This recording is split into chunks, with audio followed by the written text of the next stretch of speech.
জার্মানির জনপ্রিয় content creator ও নৃত্যশিল্পী নোয়েল রবিসনকে আটক করে ভারতের পুলিশ।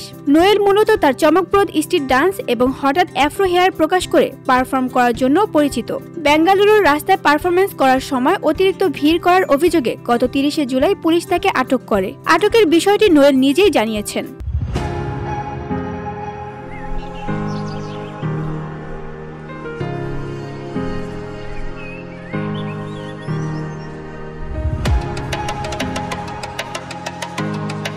গত 9 জুলাই থেকে ভারতে অবস্থান করছেন নোয়েল। এ সময় দেশে বিভিন্ন রাজ্য ঘুরে কন্টেন্ট তৈরি করেছেন। কখনো দেখা গেছে ভারতীয় সীমান্তরক্ষীদের সঙ্গে, আবার কখনো পুলিশের সঙ্গে রাস্তার মাঝেই নাচ শুরু করেছেন। এমনকি ভারতের জনপ্রিয় সঙ্গীত শিল্পী গুরু রান্ধাওয়ানের সঙ্গেও কন্টেন্ট বানিয়েছেন। তবে এবারই প্রথম তাকে পুলিশের হাতে আটক হতে হয়েছে, যদিও আটকের 15 মিনিট পর তাকে ছেড়ে দেওয়া হয়।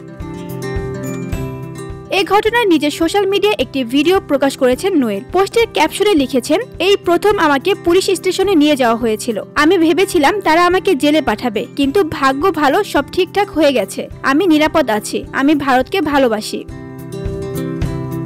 নোয়েলের পোস্টের পর নোয়েলের ভক্তরা দুঃখ প্রকাশ করেন, যা চোখ এড়ায়নি জার্মান কন্টেন্ট ক্রিয়েটরের। ভক্তদের দুঃখ প্রকাশ দেখে এই পোস্টের মন্তব্যের ঘরে নোয়েল লিখেছেন, দুঃখিত হওয়ার কিছু নেই বন্ধুরা, এমন ঘটনা যে কোনো দেশেই ঘটতে পারে। এটা ভারতের ব্যাপার না। এরকম একটা ছোট অভিজ্ঞতা আমার ভারতের প্রতি ভালোবাসা কেড়ে নিতে পারে না। VOD Bangla news desk.